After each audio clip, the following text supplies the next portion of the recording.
حضرت عائشہ صدیقہ رضی اللہ تعالیٰ عنہ فرماتی ہیں میں نے نبی پاک صلی اللہ تعالیٰ علیہ وآلہ وسلم کو نا مرض وصال تک دیکھا ہے، حضور کے وصال تک، کہ حضور قرآن پاک کی آخری 2 سورتیں پڑھ کے سورت فلق اور ناس اپنے ہاتھوں پہ پھونکتے تھے، پھر جسم پہ ملتے تھے۔ قرآن پاک میں شفا ہے۔ اب تو لوگوں نے دم درود کو نا اس کو بڑا ہلکا سا کام سمجھ لیا۔ ویسے بھی یہ عاملوں کے ہتھے چڑھ گیا، ملنگوں کے ہتھے چڑھ گیا، کاروبار بن گیا، تجارت بن گئی، ورنہ قرآن پاک کی آیات پڑھی جائیں تو حضور نے فرمایا سورہ فاتحہ میں شفا ہے، اس میں کرم ہے۔ یہ چیزیں جو بڑی ہمارے لیے سود مند تھی، فائدہ مند تھی، ہم چھوڑ گئے۔ ایک بڑی خوبصورت حدیث ہے، سنیے گا۔ حضرت ابو سعید خدری رضی اللہ تعالیٰ عنہ حدیث کے راوی ہیں، بخاری میں موجود ہے۔ ارشاد فرماتے ہیں کہ ہم ایک سفر پہ تھے، واپس آ رہے تھے، ایک جگہ رات کو قیام کیا، سونا تھا، بستی تھی۔ بستی کے لوگوں نے نہ کھانا پوچھا نہ پانی پوچھا، کوئی ضیافت نہیں کی۔ آدھی رات کا وقت آیا تو ایک بندہ دوڑا دوڑا آیا، کہنے لگا ہمارے سردار کو بچھو نے کاٹ لیا ہے، تم میں سے کوئی بندہ دم درود کر لیتا ہے؟ تو ایک صحابی کہنے لگے کر تو لیتے ہیں، پر تم نے چونکہ ہمیں کھانا پانی تک نہیں پوچھا، تم اگر دم کراؤ گے تو مفت نہیں کریں گے، بخاری پڑھ رہا ہوں، پیسے لگیں گے۔ کتنے پیسے؟ بکریوں کا ایک ریوڑ پورا۔ شارحین نے لکھا 40 بکریاں، کنے دما دیاں؟ اور بھائی اس سے کوئی بندہ جواز نہ لے کہ پیسے لینے جائز ہیں، اس سے جواز نہ حاصل کرے۔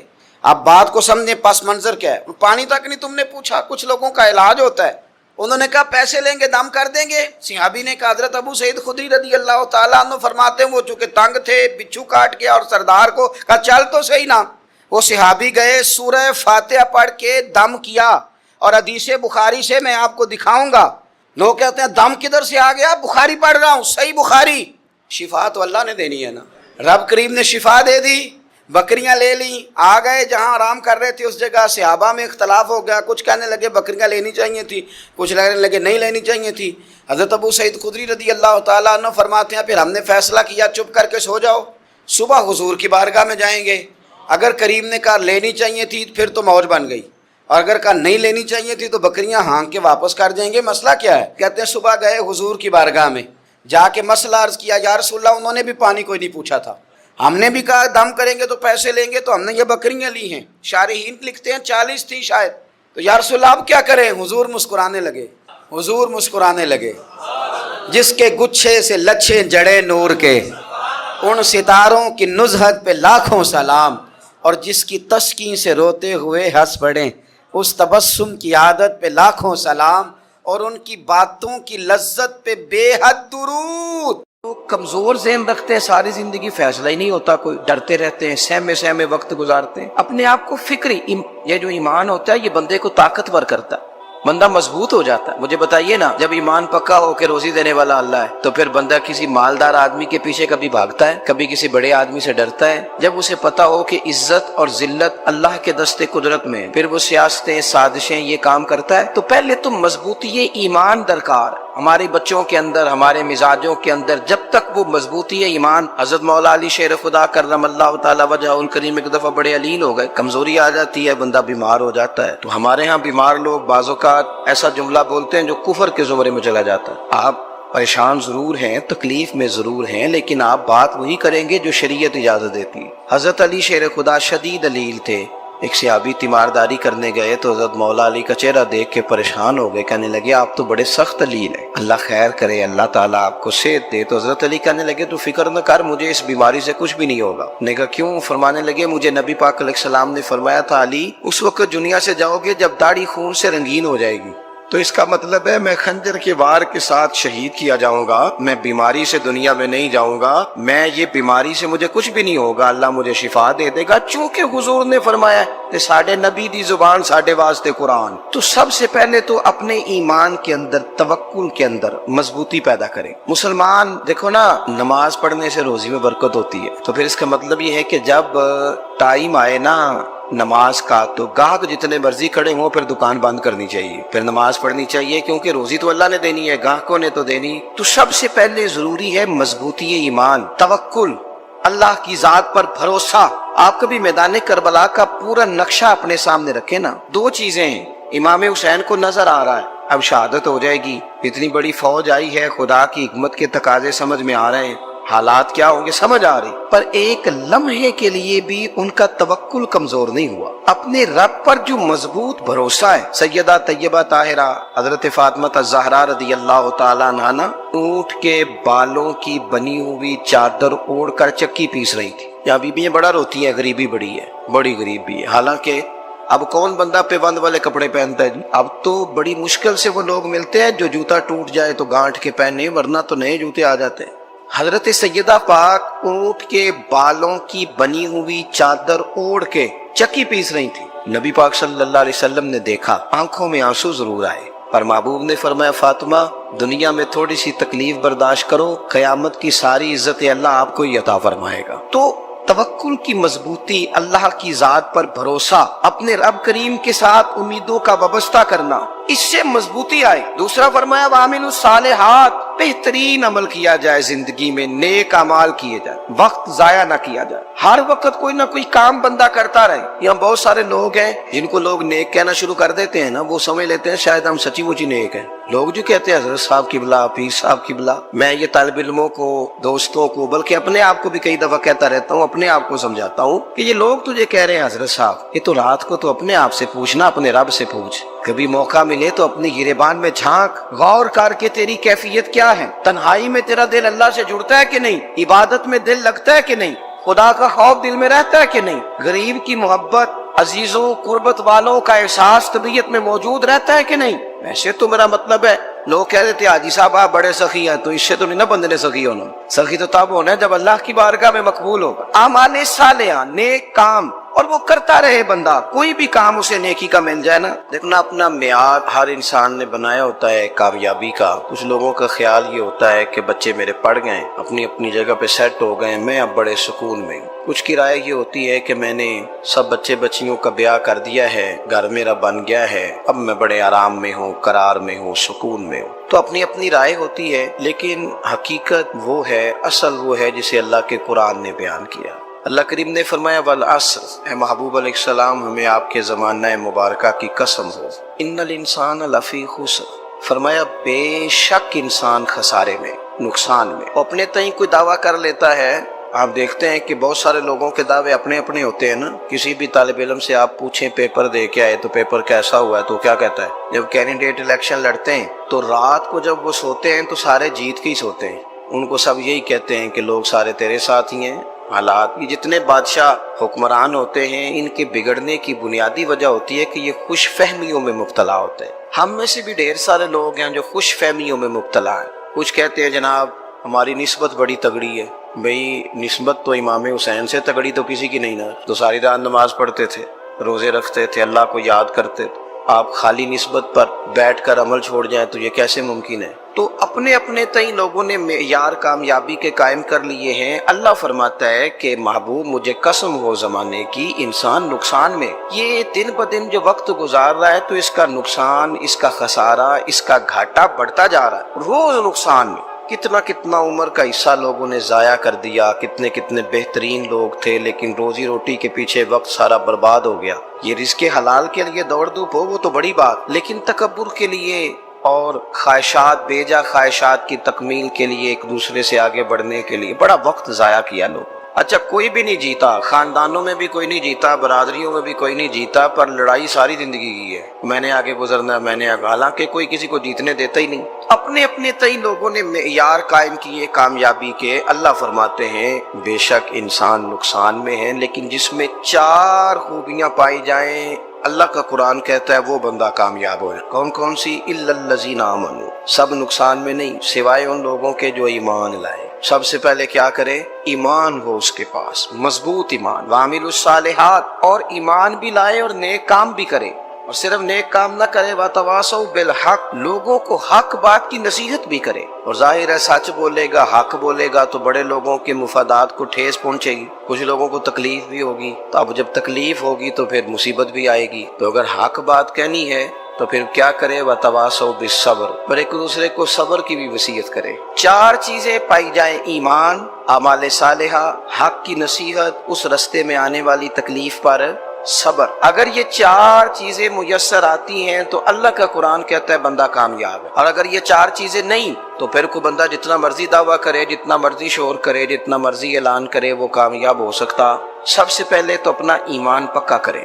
یہ جو کچی پکی باتیں کرتے ہیں نا لوگ، مسلمان جو ہوتا ہے نا مسلمان، وہ لوارث نہیں ہوتا، وہ وارث والا ہوتا ہے. اس کا رب ہر وقت اپنی رحمت سے اس کی حفاظت کرتا ہے. مسلمان ہر وقت نبی پاک علیہ السلام کی نگاہ کرم میں رہتا ہے. اسے کمزور باتیں نہیں کرنی چاہیے کہ میرے کو پیچھے چڑھ گیا تو پتہ نہیں کیا ہو جائے گا، برادری مخالف ہو گئی تو پتہ نہیں کیا ہو جائے گا، سچ بول دوں گا تو لوگ پتہ نہیں مجھے مار دیں گے. ایسا ہو نہیں سکتا. چھری حضرت ابراہیم چلائے بھی نا تو حضرت اسماعیل کے حلق پہ چلنا اس نے تب بھی ہے جب اللہ حکم کرے گا. تو اللہ کی حکمت ہوگی، حکمت الہی ہوتی ہے تو کوئی کام ہوتا ہے، ورنہ ہوتا. تو اپنی طبیعت میں مضبوط ایمان، توکل، اللہ پہ بھروسہ، مضبوطی افکار کی، کچی باتیں نہیں. دیکھو نبی پاک صلی اللہ تعالی علیہ وسلم نے فرمایا نیکی کو کبھی حقیر نہیں سمجھنا، کبھی حقارت سے نہیں نیکی کرنی کہ یہ بڑی چھوٹی ہے تو میں اس کو کروں. آپ فرمایا کبھی حقیر نہ سمجھنا، نیکی کا کام جو بھی ملے کر دینا. فرمایا اگر بھائی سے مسکرا کے ملو گے بھی نا تو اس پر بھی اللہ تمہیں صدقے کا ثواب عطا کرے گا. ہم تو اس دین سے کے ماننے والے ہیں جو کہتا ہے تو گلی سے روڑا اٹھا دے، کانٹا اٹھا دے، کسی کی تکلیف دور کر دے، کسی پر گنجائش کر دے، کسی کے لیے آسانی کر دے. جو بھی خیر کا کام میسر آئے پورے دن میں اسے چھوڑے نہیں. صبح گھر سے نکلے، وہ ایک صحابی تھے، غالباً تابعی تھے، تو بازار جاتے اپنے غلام کے ساتھ تو سارا بازار گھوم کے واپس آ گئے. خادم نے کہا جناب کو نہ کوئی خریدا نہ کچھ بیچا، تو آپ سارا بازار گھوم کے آ گئے. فرمانے لگے تیرا کیا خیال ہے؟ میں نے کچھ بھی نہیں کیا. کہا جناب پھر کیا کیا ہے؟ فرمانے لگے تم نے دیکھا جو بندہ بھی گزرا میں نے اس کو کہا السلام علیکم، تو کتنی کو نیکیاں میں جمع کر کے آ گیا ہوں. کوئی خیر جو میسر آئے. ہم سمجھتے ہیں کہ شاید کو کروڑ کو روپیہ ہوگا تو پوری مسجد بناؤں گا تو پھر میں نے نیکی کر دی ہے. شاید جناب میں، حالانکہ یہ چھوٹے چھوٹے کام ہے نا، چھوٹے چھوٹے کام، ان کی تو زیادہ ضرورت ہوتی ہے، ان کی تو زیادہ حاجت ہوتی ہے. کوئی آپ رستے میں گزر رہے ہیں تو نیچے کوئی کھڈا بنا ہوا ہے تو اس پر ہم کیا کرتے ہیں؟ گاڑی میں بیٹھ کے تبصرہ کرتے ہیں اے روڈ کھورے کدو بننا ہے بھئی، یہ کھڈا ہے نا تو آپ نیچے اترے نا، تو آپ دھاوڑا لیں نا، کئی پکڑے نا، یہ تو 5 منٹ کا کام ہے، یہاں آسانی کر دے نا، آپ اس میں گنجائش کر دیں. حضور سید عالم علیہ السلام نے فرمایا، امام راضی نے حدیث لکھی ہے، قیامت کے دن ایک بندے کو اللہ معاف کرے گا تو مالک وہ بندہ عرض کرے گا یا اللہ میں تو بڑا گنہگار ہوں، کس وجہ سے معافی ہوئی؟ فرمایا رات کے وقت تو گزر رہا تھا، تیرے پیر سے روڑا ٹکرایا تھا، تو نے اٹھایا ادھر ادھر دیکھ کے کہ کوئی اللہ کے کسی بندے کو تکلیف نہ ہو جائے.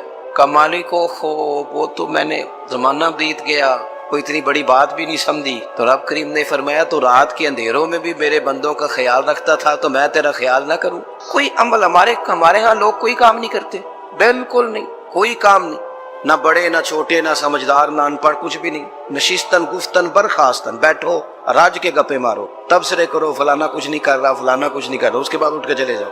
کچھ کریں، وعملوا الصالحات، نیکیاں جمع کریں زندگی میں، خزانہ بنائیں، خزانہ، اپنی ڈیوٹیاں اپنی ذمہ داریاں پوری کریں، ہر وقت کام، ہر وقت ذمہ داری، ہر وقت ڈیوٹی. دیکھیں نا امام حسن اور حسین، ان کی آپ کبھی زندگی کا مطالعہ کریں. فرض نماز کے علاوہ 100 رکعت نماز نفل روز پڑھنی ہے، پتہ کرنا ہے غریب کہاں کہاں ہیں، ان کا خیال رکھنا ہے، اور نیرے پیسے نہیں دینے. ہمارے یہاں لوگ ان غریبوں کو پیسے ضرور دیتے ہیں، عزت نہیں دیتے. ان کو 4 پیسے کی مدد ضرور کر دیتے ہیں پر عزت نفس کا خیال نہیں رکھتے. امام زین العابدین رضی اللہ تعالیٰ عنہ فرماتے ہیں، گزر رہے تھے، آپ دیکھیں نا امام غزالی حدیث لائے ہیں کہ بندہ اور کچھ نہ کرے، کسی مومن کا دل راضی کر دے تو اللہ 60 سال کی نفلی عبادت کا ثواب عطا کرتا ہے. دل بدستاور کی حج اکبر است، از ہزارہ کا یک دل بہتر است. کسی کا دل خوش کر دینا، اس کو راحت دے دینا، اس کو قرار دے دینا، اس کے لیے کوئی ایسا سامان کر دینا کہ بندہ مطمئن ہو جائے، سکون ہو جائے. یہ ہمارے ہاں جو لوگ ہوتے ہیں نا سرکاری ملازمین، ڈیوٹیوں والے، ان کی طبیعتوں میں تلخی ہوتی ہے. یہ اگر صرف پیار کرنے لگ جائے نا، سے وابستہ لوگ میرے احباب میں سے ہیں تو میں ان سے کہتا ہوں کہ شفا تو اللہ نے دینی ہے،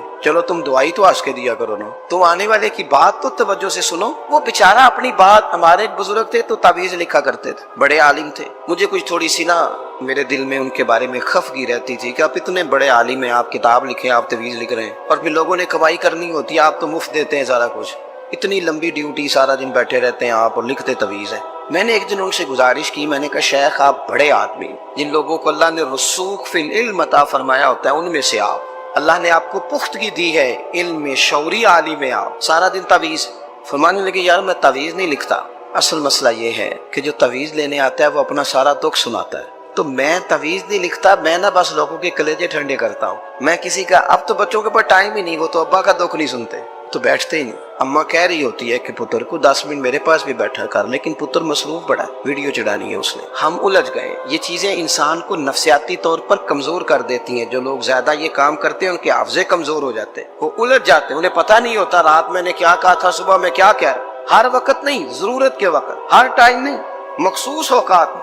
حضرت امام زین العابدین رضی اللہ تعالیٰ عنہ فرمانے لگے، ہم گزر رہے تھے، امام حسین ساتھ تھے، تو رستے میں نا کچھ غربا، غریب لوگ بیٹھ کے کھانا کھا رہے. کہتے ہماری ان پر نظر پڑی تو انہوں نے حضرت امام حسین رضی اللہ تعالیٰ عنہ سے کہا، حضور آئیے تشریف لائیے، کھانا کھائیے. وہ ضروری نہیں ہوتا آپ کو سب کا کھانا پسند ہی آئے، ٹیسٹ اپنے اپنے ہوتے ہیں، یہ ضروری تو نہیں. کھانا پسند نہ بھی آئے تو دل تو پھر بھی راضی رکھنا چاہیے. قربان جائیں نبی پاک نے کس طرح ہماری تربیت کی. حضرت عائشہ صدیقہ رضی اللہ تعالیٰ عنہ فرماتی ہیں، کریم محبوب کا میں نے یہ طریقہ دیکھا کہ اگر کھانا ناپسند ہوتا تو چھوڑ دیتے، پر کبھی اس میں سے نقص نہ نکالتے، عیب جوئی نہ کر. گرمی کے موسم میں کھڑی ہے بیچاری خاتون، اور کتنی مشقت سے اس نے کھانا بنایا، اور کتنی گرمی صحیح ہے چولہے کے سامنے، لیکن صاحب کو کھانا رکھا ہے تو وہ کہتے ہیں یہ تو کی پکایا ہے، وہ کھانے والی چیز ہے بھئی، اس طرح کرنا. اب جو اگلی انڈیا وہ تو پکا، آنا تو کھڑا ہو. یہ پتہ چلی یہ کام کتنی مشقت کا ہے. زندگی میں کچھ تھوڑا سا دوسروں کا خیال رکھنا یہ بھی تو دین کا حصہ ہے. آپ اپنی زندگی میں ہمیشہ اپنے لیے سوچیں، کسی اور کا سوچیں ہی نہ. تو میرے عزیز یاد رکھیں گے آپ، امام زین العابدین کہتے ہیں نبی پاک صلی اللہ تعالیٰ علیہ وآلہ وسلم نے نا حضرت امام علی مقام کی، امام حسن اور حسین کی اس طرح سے کچھ تربیت فرمائی تھی کہ غریب پروری ان کے اندر رچ بس گئی، مزاج بن گیا. وہ غربا بیٹھے تھے دسترخوان بچھائے سڑک کے کنارے، تو امام حسین گزرے تو انہوں نے آواز دی. امام صاحب روک گئے، کہنے لگے حضور تھوڑی روٹی نہیں کھا لیتے ہمارے ساتھ. تو امام صاحب آ گئے، نیچے بیٹھ گئے غریبوں کے ساتھ. کوئی جرت کرے نا، چلو امیروں نے تو غریبوں کے ساتھ بیٹھنے کی جرت نہیں کرنی، کوئی پیر ہی بیٹھ جائے غریبوں کے ساتھ، وہی مہربانی کر دے کہ میں پیر صاحب ہوں کہ بلاؤں تو میں ہی چلو لنگر کھا لو مریدوں کے ساتھ بیٹھ کے. ہماری تو محفلوں میں بھی نا جی نعت خانوں کا، مولویوں کا، دوسروں کا کھانا اور ہوتا ہے، اور غریب آدمی کو شاپر میں چاول ڈال کے دیتے ہیں، ساتھ اسے کہتے ہیں یہ لنگر شریف ہے. بھئی اگر یہ شریف ہے، تبرک ہے، تو اے پیر صاحب نو نہیں سی لنگدا، اڑتا ہے گلے میں لنگر ان کو. یہ لنگر شریف جو ہے یہ نعت خان کو بھی تو گزرنا تبرک ہے کہ نہیں؟ ہاں نہ تو کرو نا. تو جیڑی زیادہ تبرک والی شے ہے وہ پیراں نو بھی تو کھانی چاہیے نا. نعت خان کو اس کے لیے علیحدہ سے مرغ مسلم اعلیٰ کھانے. میں اکثر دوستوں سے کہتا ہوں چلو میلاد شریف پہ صحیح سب کے لیے اچھا کھانا پکاؤ. چلو جس غریبوں کے بچوں کو بیچاروں کو سارا سال وہ بوٹیوں کے لیے لڑتے ہیں، تم میلاد پہ اچھی روٹی پکا دو، تو بچہ جب کھائے گا نا بہت ساریاں بوٹیاں اور چاول، اور اپنے ابا سے پوچھے گا کہ ابا جی آج کی گل ہے، تو ہو سکتا ہے غریب باپ روئی پڑے اور اسے کہے پتر تو آج راج راج کے کھاج ساڈے نبی پاک دا میلاد شریف. تو امام حسین رضی اللہ تعالیٰ عنہ نا آ کے غریبوں کے بیچ بیٹھ گئے زمین پہ. انہوں نے کہا کھائیے. تو وہ جس طرح وہ کھا رہے تھے نا سادے برتنوں میں سادے، امام حسین کھانا کھانے لگ گئے. میں نے کہا خیر کا کام کوئی بھی ملے اسے ضائع، چلو اور کچھ نہیں کر سکتے تھے، کسی کو سڑک ہی پار کرا دینا بھی نہ کو، چلو اور کچھ نہیں کر سکتے تو آپ کو پتا ہے کہ سامنے والا بوجھ لے کے گزر رہا ہے، آپ تھوڑا سا ہٹ جائیں روڈ سے، اسے گزر لینے دیں. کوئی تو کام زندگی میں کوئی ارادہ تو خیر کا بندہ کرے. امام حسین بیٹھ گئے، ان کے ساتھ روٹی کھائی. تھوڑی دیر کے بعد اجازت لی، فرمایا جاؤں؟ کہنے لگے حضور اور کھائیے. فرمانے لگے میں تو ابھی روٹی کھا کے آیا تھا اور آج تک ایسا نہیں ہوا کہ دوبارہ کھانا کھاؤں. ایک لقمے کی بھوک نہیں تھی، جتنا بھی کھایا ہے نا یہ تمہارا دل خوش کرنے کے لیے کھایا ہے. غربا مساکین کی وعامل الصالحات، ایماندار بندہ ایمانداروں جیسے کام کرتا ہی اچھا لگتا ہے. 25 حج کیا امام حسن اور حسین نے مدینے سے مکے پیدل جا کے. میں کہتا ہوں چلو ہم باجماعت نماز ہی پڑھ لیا کریں. چلیں حضور صلی اللہ علیہ وسلم نے فرمایا فجر کی نماز پڑھ کے بیٹھ جاؤ، اشراق چاشت تک اللہ کا ذکر کرو. 2 نفل اشراق کے 2 چاشت کے پڑھ لو، اللہ 2 حج اور 2 عمرے کا ثواب عطا کر دے گا. مشکل کام تو نہیں. اہل بیت نے ہمیں سبق یہ پڑھایا ہے، حضور کے اصحاب نے ہمیں سبق یہ پڑھایا. تیسری بات فرمایا وَتَوَاصَوْا بِالْحَقِّ. صرف یہ نہیں کہ تم نماز پڑھ کے تو بیٹھ جاؤ، تم نے نا بے نمازی کو نماز کی دعوت بھی دینی ہے. مظلوم پر ظلم ہوتا رہے اور کونے میں چپ کر کے بیٹھے نہیں رہنا، بلکہ اگر ہاتھ پکڑا جا سکتا ہے تو ظالم کا ہاتھ پکڑنا ہے. نبی پاک علیہ الصلوۃ والسلام نے فرمایا اپنے بھائی کی مدد کرو چاہے وہ ظالم ہو یا مظلوم ہو. بھائی کی مدد کرو چاہے ظالم ہو یا مظلوم ہو. تو صحابہ نے عرض کی یا رسول اللہ صلی اللہ تعالیٰ علیہ وسلم یہ مظلوم کی مدد تو سمجھ میں آتی ہے، یہ ظالم کی مدد کیسے کریں؟ نہیں سمجھ آ رہی ہے آپ کو بات؟ یا رسول اللہ صلی اللہ تعالی علیہ وسلم، مظلوم کے ساتھ کھڑا ہونا تو ہماری عقل میں آ گیا، تو ظالم کی مدد کیسے کرنی ہے؟ نبی پاک صلی اللہ تعالی علیہ وسلم نے فرمایا ظالم کو ظلم کرنے سے روک دو، تم نے اس کی مدد کر دی، اسے باز کرو۔ لیکن ہم تو اتنی جرت ہی نہیں رکھتے بدی کو بدی کہنے کی، اتنی طاقت ہی نہیں ہوتی، جھوٹ کو جھوٹ کہنے کی ہمت۔ ہمارے گھر میں سارا کچھ ہو رہا ہوتا ہے، ہمیں پتہ ہوتا ہے کہ فلاں جگہ پہ ہمارا قبیلہ ہماری برادری غلط ہے، پر اتنی جرت کرتے ہم سچ بولتے ضرور ہیں پر دوسروں کے بارے میں، اپنے بارے میں سچ بولنے کو تیار نہیں ہوتے۔ جرت کا مظاہرہ کریں، زندگی میں حق کو حق کہنا سیکھیں، غلط کو غلط کہنا سیکھیں، جھوٹ کو جھوٹ کہیں، بدی کو بدی کہیں، سچائی کا ساتھ دیں ہمیشہ۔ ہم نے جب تک دیکھو نا ظلم ہوتا رہے، زیادتی ہوتی رہے، اپنا دروازہ اندر سے بند کر لو، پتر باہر نہ جانا، کیوں جی باہر اس پہ ظلم ہو رہا ہے، ان کے گھر آگ لگی ہے، کوئی ہمارے گھر تو نہیں نہ لگی۔ یاد رکھنا پڑوسیوں کی آگ نہ بجھاؤ گے تو اپنے گھر بھی آ جائے گی۔ اگر مظلوم کا ہاتھ نہیں پکڑو گے تو ظالم دلیر ہو جائے۔ اور ہمارے جتنے بھی بزرگ گزرے انہوں نے ظالموں کو ظالم کہا۔ امام احمد بن حنبل نے جیل کاٹی، امام اعظم ابو حنیفہ نے جیل کاٹی۔ آج کل لوگ کہتے ہیں مولانا صاحب آپ نے نا جناب غلط کو غلط نہیں کہنا، سیاست کی بات نہیں کرنی۔ کیوں جی کس لیے نہیں کرنی؟ سیاست تو تدبیر کا نام ہے۔ بنو اسرائیل میں جتنی بھی تدبیر ہوتی تھی وہ سارے انبیاء کیا کرتے تھے۔ کیوں نہ بات کریں؟ یہ جن کرسیوں پہ آج تم نے ظالموں جابروں کو بٹھایا، یہ کرسی تو حضرت ابوبکر صدیق جیسے لوگوں کی ہے، یہ تو حضرت عمر جیسے لوگوں کی سیٹ ہے، حضرت عثمان غنی جیسے لوگوں کا کام ہے، مولا علی جیسے لوگوں کا کام ہے۔ غلط جگہوں پہ غلط لوگ بٹھا دی اور پھر جھوٹے کو جھوٹا بھی نہ کہے، ظالم کو ظالم بھی نہ کہے۔ ہم سے نہ رقم ہوں گے قصیدے یزید کے، کیونکہ ہم لوگ تو حسین کے سیرت نگار ہیں۔ یہ کیا بات ہوئی؟ آپ سچی بات ہی نہ کریں، کلمہ حق کہیں، ہمیشہ کھری بات کہیں، سچی، گرچہ اپنا نقصان ہو، حق کے ساتھ کھڑے ہونا سیکھیں۔ وتواصوا بالحق، ساری آسانی تھی، امام حسین کو کوئی مسئلہ نہیں تھا، آرام سے بیٹھے تھے۔ آج کتنے موجوں میں بیٹھے ہیں، پیر صاحبان، مولوی صاحبان، خطیب صاحبان، سیاستدان، وڈیرے، موج لگی ہوئی ہے، کسی کو کچھ نہیں کہنا، کچھ کہیں گے تو پھر بندے مخالفت کریں گے۔ تو امام حسین مسجد نبی میں جمعہ پڑھاتے تھے، چپ کر کے بیٹھے رہتے، حضور سید عالم علیہ السلام کے مزار انور کے پاس بیٹھے تھے، بیٹھے رہتے۔ لیکن امام حسین نے فرمایا ظالم حکمران بنے تو وہ قوموں کو تکلیف دیتے ہیں، وہ ملی نقصان کرتے ہیں، وہ امت کا چہرہ مہرہ بگاڑ کے رکھ دیتے ہیں، لہذا کھڑے ہونا پڑتا ہے، کلمہ حق کہنا پڑتا ہے، الہ کلمۃ الحق کے لیے نکلنا پڑتا ہے۔ آپ اپنی زندگی کے اندر سچی بات کرنا سیکھیں۔ الیکشن کے دن آ گئے، میرے ایک بڑے محبت والے ساتھی کو آ گئے ووٹ کے لیے۔ ویسے بھی یہ جو بیماری ہمارے ملک میں نا جی، ہمارے ہاں حکمران بعضوں کا کہتے ہیں اوے ہو جی جمہوریت بڑی ضروری ہے۔ وہ بھی کس مصیبت کا نام ہے جمہوریت؟ اقبال تو کہتے ہیں کہ یہ وہ چیز ہے کہ جس میں پتہ ہی کوئی نہیں ہوتا، پڑھے لکھے ان پڑھ کا، چھوٹے اور بڑے کا، سیانے اور بیوقوف کا۔ جمہوریت وہ طرز حکومت ہے کہ جس میں بندوں کو گنا کرتے ہیں، تولا نہیں کرتے رہتے ہو ہر وقت۔ قوم کو اس کا حق ملنا چاہیے، غریب کی مدد ہونی چاہیے، انصاف ملنا چاہیے۔ باقی یہ تمہاری کہانیاں ہیں ڈکٹیٹرشپ اور جمہوریت، اور ہمیں تمہاری سمجھ بھی نہیں آتی۔ ہر ڈکٹیٹر کے ساتھ ہوتے ہو، باتیں جمہوریت کی کرتے ہو، جہاں تمہارا دل کرتا کھڑے رہتے ہو۔ ہمیں تو کوئی اس سے غرض نہیں، کام ہونا چاہیے۔ بلکہ جو لوگ قوت نافذہ رکھتے ہیں انہیں سمجھنا چاہیے کہ ملک کی بھاگ دوڑ ہمیشہ مضبوط ہاتھوں میں رہے، اور وہ اس طرح کا نظام وضع کریں، مل بیٹھے سارے ادارے کہ غریب کی سنی جائے۔ وہ مجھے بڑی اچھی طرح یاد ہے جب وہ ایک حکومت ختم ہوئی اور جو ایک فوجی رہ کے گئے تھے 11 سال، ان کی حکومت آئی تو میں باہر نکلا تو ایک بزرگ تھے، وہ صبح صبح ناشتہ بیچا کرتے تھے ہمارے علاقے میں، چاول اور چنے بنے۔ تو میں نے ان سے کہا بزرگوں پتہ لگا جی رات کی حکومت بدل گئی ہے۔ تو فرمان لگے پتر جیڑا مرضی بھی آ جائے، میں تھے چاول بیچ کے روٹی کھانی، ہمیں تو ان سے غرض ہی نہیں، اللہ جانے کون آیا کون گیا، تو کھیل تماشا بنایا ہوا ہے۔ تو جھوٹے کو جھوٹا کہیں۔ میرے ایک دوست ہیں الیکشن لڑتے ہیں، مجھے ایک دفعہ آ کے کہنے لگے آپ نے کبھی ووٹ نہیں ڈالا، اس دفعہ ضرور ڈالیں۔ میں نے کہا نہیں ڈالتا میں۔ کہنے لگے ووٹ قوم کی امانت ہے، تو میں نے کہا امانت کسی بے ایمان کو دے دوں؟ امانت تو امانت دار کو دی جاتی۔ نہیں سمجھے آپ بات؟ یہ سارے کہتے ہیں نا ووٹ قوم کی، تو امانت کس کو دینی چاہیے؟ صحیح بتاؤ۔ چلو ہوں تسی بولنا نہیں، بس دل وچ گل رکھنی، دل وچ دیندے ویسے امانت دارا نہیں ہونا۔ نہیں میں نے کہا بولنا نہیں، ہمیں کسی کو پتہ نہ لگ جائے، دیتے ویسے امانت داروں کو ہی ہو نا۔ یہ اپنے دل سے پوچھو، فیصلہ لو، اللہ سے ڈرو۔ ظالم کا مددگار ظالم ہوتا ہے، ظالموں کا مددگار ظالم ہوتا ہے۔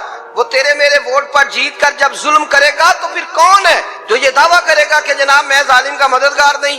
سوچو سمجھو، غور کرو۔ امام حسین رضی اللہ تعالیٰ عنہ نے فرمایا سچ کو سچ کہیں گے، جھوٹ کو جھوٹ کہیں گے۔ یہ نہیں ہو سکتا کہ جناب ظلم ہوتا رہے اور چپ رہے۔ اور یہ سبق کہاں سے پڑھا انہوں نے؟ مولا علی شیر خدا سے۔ جب حضرت عثمان غنی رضی اللہ تعالیٰ عنہ پر بلوانیوں نے حملہ کیا نا، تو چونکہ حضرت عثمان غنی خالو تھے امام حسن اور حسین کے، حضرت عثمان خالو ہیں، سگے خالو ہیں، تو حضرت مولا علی شیر خدا نے یہ نہیں کہا کہ پتر اتنے بندے آ گئے ہیں، تلواریں ہیں، محاصرہ ہے، باہر نہ نکلنا، بلکہ حضرت مولا علی نے خود اپنے دونوں بیٹوں کو تلواریں پکڑائیں اور حضرت عثمان غنی کے دروازے پہ کھڑا کر کے کہا پتر خیال رکھنا تمہارے ہوتے ہوئے کوئی بھی شخص حضرت عثمان غنی کا دروازہ نہ کراس کر پائے۔